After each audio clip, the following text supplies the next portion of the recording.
안녕하세요. BCBAD 한윤선입니다. 오늘은 4번부터 8번까지의 문제를 가지고 왔어요. 문제가 궁금하시다면 게시판 참고해 주세요. 문제 4번부터 풀어볼게요. 4번. 서기는 강아지 소리 짖음 때문에 소음 방지 케이지를 샀다. 외출 시 강아지를 케이지에 넣고 문을 잠근다. 어느 날 집에 돌아와 보니 강아지가 케이지 밖으로 나와 있었다. 살펴보니 케이지의 문이 고장나 있었다. 즉시 케이지 문을 고치고 이후 외출 시 강아지를 케이지에 넣었다. 강아지는 케이지 문 앞에서 앞발로 긁었으나 예전처럼 문이 열리지 않았다. 위의 내용 중 앞발로 문을 긁었으나 문이 열리지 않는 것을 설명하는 것은 이라고 질문했어요. 질문을 풀기에 앞서서 이 기다란 스토리를 시간 정리상으로 간단하게 정리를 해볼게요. 서기는 케이지의 문이 고장난 것을 알고 그 문을 고쳤어요. 그래서 그 결과 이후에 강아지가 이제 나오려고 문을 발로 긁었으나 문은 열려 있지 않고 닫혀 있게 됐어요. 이제 이럴 경우 여기서 발로 긁었는데 문이 열리지 않는 것을 설명하는 것은 무엇인가? 1번부터 한번 보겠습니다. 속어. 속어는 행동을 더 이상 강화하지 않는 거예요. 이 이야기를 보시면 처음에는 강아지가 문을 긁었을 때 나올 수 있었어요. 그래서 발로 문을 긁는 행동이 강화가 됐죠.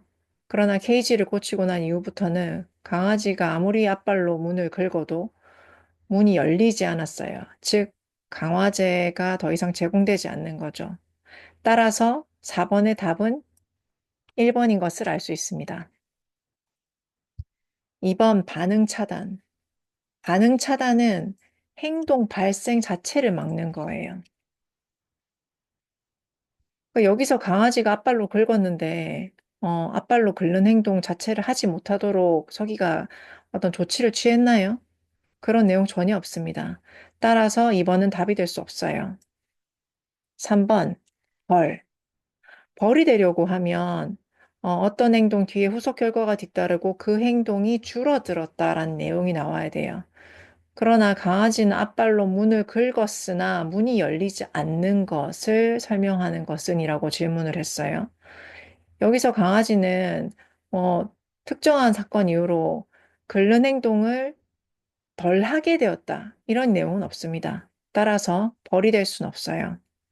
4번. 벌 변별 자극은 어떤 행동을 했을 때 벌이 발생할 가능성이 높음을 암시하는 자극이에요. 그렇다면 여기서 강아지가 앞발로 문을 긁었는데 문이 열리지 않는 상황 자체가 강아지가 어떤 행동을 하면 앞으로 벌이 더 발생할 거야 라는 그 가능성이 높음을 암시하나요? 그런 내용이 스토리엔 없어요. 따라서 답은 1번입니다. 5번. 써니는 열심히 공부했으나 시험에 떨어졌다. 이후 우연히 만난 선배 준식이가 너 시험에 떨어졌다며? 라고 비아냥거렸다. 이에 써니는 속으로 이를 갈면서 열심히 공부했고 그 다음에 합격했다. 준식이의 비아냥거림은 어떤 작용을 했느냐? 위의 내용 한번 정리해 보실게요. 준식이가 비아냥거렸어요. 그런데 써니는 그 비아냥거림에 굴복하지 않고 오히려 열심히 공부해서 합격했어요. 그렇다면 이 내용을 설명할 수 있는 용어를 찾아봅시다.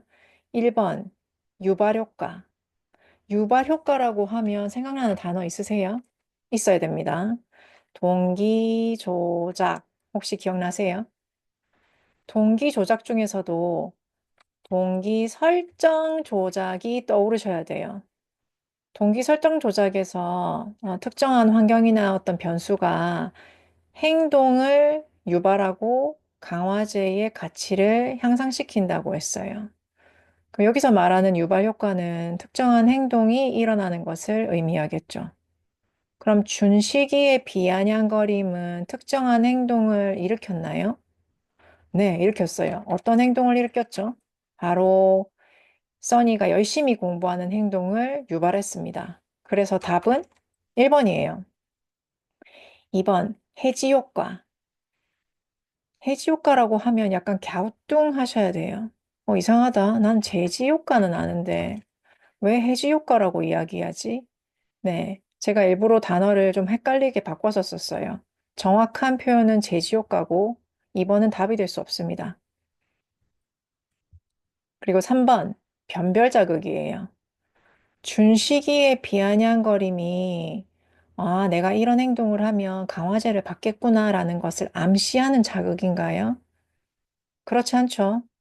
누군가 비아냥거리는 것이 타인이 열심히 공부하는 행동을 유발할 수도 있지만 그것이 내가 이런 행동을 했을 때 뭐 시험에 패스할 거야 라는 것을 개런티하진 않아요. 따라서 3번은 답이 될 수 없습니다. 4번, 벌죄. 너 시험에 떨어졌다며? 라고 비아냥거리는 것이 벌죄가 되려고 하면 이 벌죄가 뒤따랐을 때 특정한 행동이 줄어들어야 돼요. 그런데 써니는 그 비아냥거림을 듣고도 더 열심히 공부했어요. 즉, 공부하는 행동이 줄어들지 않았죠. 따라서 벌죄는 될 수가 없습니다.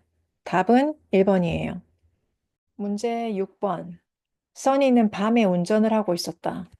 이거 저한테 실제로 일어난 일이에요. 얼마나 깜짝 놀랐는지 아직까지 그 상황이 생생하게 기억이 나요. 제가 밤에 운전을 하고 있는데 운전 중에 도로에서 전동 스쿠터 몰고 있는 중학생이 갑자기 눈에 들어오는 거예요. 그래서 제가 너무 깜짝 놀라서 핸들을 꺾어서 가까스로 전동 스쿠터 타고 있는 중학생을 피할 수 있었어요. 그렇다면 위의 상황에서 이 전동 스쿠터를 모는 중학생은 어떤 작용을 했을까요? 그럼 이것을 시간의 순서대로 한번 정리를 해봅시다. 전동 스쿠터 탄 학생이 제 눈에 들어왔어요. 그래서 제가 핸들을 꺾어서 전동 스쿠터를 피하는 행동을 했어요. 자, 그렇다면 전동 스쿠터를 모는 학생은 어떤 작용을 했는지 하나씩 찾아봅시다. 1번, 부적 강화이냐? 부적 강화가 되려고 하면 일단 혐오 자극이 제거가 되는 상황이 나타나야 돼요. 그럼 뭐 무슨 행동을 했는데 혐오 자극이 제거가 돼서 그 행동이 뭐 유지가 되거나 증가하였다라는 내용이 정은동 스쿠터나 탄 학생이 눈에 들어옴과 매칭을 하나요? 그렇지 않죠. 전동 스쿠터 탄 학생은 선행 자극으로서 써니가 핸들을 꺾어서 전동 스쿠터를 피하는 행동을 유발한 자극이에요. 그래서 1번은 될 수 없고요. 두 번째는 벌죄예요. 전동 스쿠터 탄 학생이 눈에 들어오는 것 자체가 벌죄 아닌가요? 왜냐하면 혐오적인 상황이잖아요. 라고 얘기하실 수도 있어요. 이게 그렇기 때문에 시간상으로 이렇게 각각의 사건을 순서대로 나열해 보는 게 중요해요. 왜냐? 벌죄가 되려고 하면 행동 뒤에 뒤따라야 돼요. 그런데 전동 스쿠터 탄 학생은 써니가 핸들을 꺾어서 전동 스쿠터를 피한 그 행동의 결과로 제공이 된 게 아니잖아요. 그죠? 오히려 써니가 특정한 행동을 하도록 행동을 유발한 효과를 보여줬기 때문에 벌죄라고 볼 수는 없어요. 3번의 벌입니다. 벌은 왜 안 되는지 한번 생각해 보세요. 아까 영상에서도 벌에 대한 개념은 계속 설명해 드렸어요. 벌 변별 자극이에요. 벌 변별 자극은 어떤 특정한 혐오 자극이라고도 볼 수 있겠죠. 내가 이 행동을 했을 때 벌죄가 주어졌다라는 걸 암시할 수 있는 자극이 돼야 돼요. 그렇다면 전동 스쿠터를 탄 학생이 도로에 있단 말이죠. 그걸 딱 보는 순간 내가 직진을 했다가는 어, 잘못하면 소송까지 가겠구나 라는 게 생각이 나더라고요. 그래서 전동 스쿠터를 탄 학생이 도로에서 딱 발견되는 그 장면 자체가 내가 핸들을 꺾지 않으면 안 되겠구나. 즉, 직진을 했다가는 큰일 나겠구나.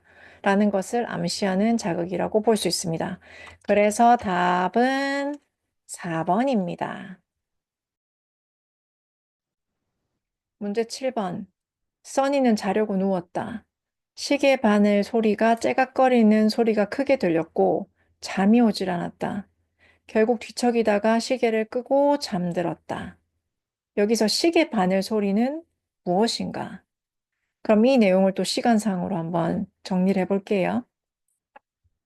전 째각거리는 시계 소리는 써니가 시계를 끄고 자는 행동을 유발했어요. 여기까지 정리를 하고 1번부터 4번까지 보기를 보겠습니다. 1번, 변별 자극. 만약에 째각거리는 소리가 벌 변별 자극이 되려고 하면 이 소리가 들리는 상황에서 무슨 행동을 하면 벌재가 제공된다 라는 식으로 스토리가 전개가 됐었어야 돼요. 그런데 여기서 째각거리는 소리는 그냥 써니가 시계를 끄는 행동을 유발하는 선행 자극이었어요. 여러분, 선행 자극에는 어떤 것들이 포함될 수 있어요? 선행 사건, 배경 사건, 동기 조작 등을 우리가 통틀어서 선행 자극이라고 얘기합니다. 1번은 답이 아니에요. 그럼 2번.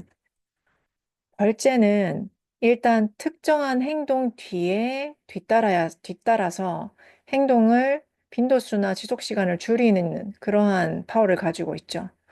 근데 여기서 째각거리는 소리는 써니가 시계를 끄고 잠든 행동 뒤에 제공된 것이 아니라 째각거리는 소리가 먼저 선행 사건으로 나왔고 그리고 시계를 끄는 행동을 유발했어요. 따라서 2번은 될 수가 없어요. 3번 CMOT입니다. CMOT는 전이성 조건화된 동기 조작이라고 얘기해요. CMOT는 어떤 강화제의 가치를 증가시키는 자극이에요. 그렇다면 여기서 시계 째깍거리는 소리는 어떤 것이 도구로 사용되면 참 가치가 있겠다라는 것을 암시하는 자극인가요? 전혀 그렇지 않죠. 그래서 3번은 답이 될 수 없어요. 4번 CMOR 반사성 조건화된 동기조작. CMOR은 불쾌하거나 불안감 등을 유발하는 자극이에요. 불쾌하거나 불안감을 유발하는 자극이에요. 그러면 답이 짐작이 가시죠? 그래서 이 CMR 같은 경우는 이 자극이 나타나면 회피하거나 제거하려는 행동이 나타나요. 그렇다면 여기서 째각거리는 소리는 일단 써니에게 불쾌감을 유발했고, 그래서 이 소리를 제거하기 위해서 끄는 행동을 일으켰어요. 따라서 답은 4번입니다. 8번. 수민이는 포장이산센터에서 일한다. 어느 날 이삿짐을 싸다가 아주 비싸 보이는 도자기를 깼다. 이를 고객에게 말했을 경우에 후폭풍이 두려워서 이 사실을 고객에게 숨겼다. 이후 고객이 전화가 와서 도자기가 보이지 않는다고 말했고, 그제서야 수민이는 고객에게 도자기를 깬 사실을 털어놓았다. 고객은 왜 진작 말하지 않았냐며 화를 냈지만 수민이가 진심으로 사과하자 이를 용서해 주었다. 위의 내용에서 수민이가 도자기를 깬 사실을 털어놓은 것에 대해 고객이 도자기가 보이지 않는다고 말한 것은 어떤 자극인가? 내용이 길어요. 그래서 이런 경우에는 꼭 시간상으로 정리를 하셔야 됩니다. 정리해 볼게요. 우선 이사를 하다가 수민이가 도자기를 깼어요. 그런데 고객에게 말을 안 했어요. 그랬더니 고객이 전화가 와서 도자기가 보이지 않는다라고 이야기했죠. 그랬더니 그제서야 수민이가 사실을 털어놓습니다. 도자기 제가 깼어요. 그리고는 고객이 화를 냈다. 여기까지 정리를 해볼게요. 왜냐하면은 여기서 물어보는 것은 이거잖아요. 수민이가 도자기 깬 사실을 털어놓은 것에 대해 고객이 도자기가 보이지 않는다고 말한 것은 어떤 자극인가? 즉, 요것이 고객이 도자기 안 보여요 라고 말하는 것이 어떤 자극인가라는 거예요. 자, 1번부터 볼게요. 벌 변별 자극인가? 벌 변별 자극은 어떤 행동을 했을 때 벌이 발생할 가능성이 높은 환경적인 단서를 벌 변별 자극이라고 이야기해요.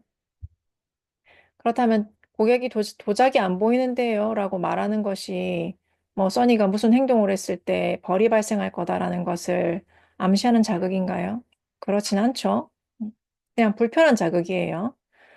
그럼 2번, CMOR이냐? CMOR이 아까 뭐였죠? 불쾌하거나 불안감을 유발하는 자극이에요. 그렇다면 고객이 도자기 보이지 않는데요 라는 것은 불쾌하거나 또는 불안감을 유발하는 자극인가요? 네, 불안하죠. 고객이 도자기 보이지 않는다고 얘기했을 때 또는 아마 전화가 울리는 순간부터 심장이 두근거렸을 거예요. 그래서 답은 2번이 될 수 있습니다. 3번, CMOT냐?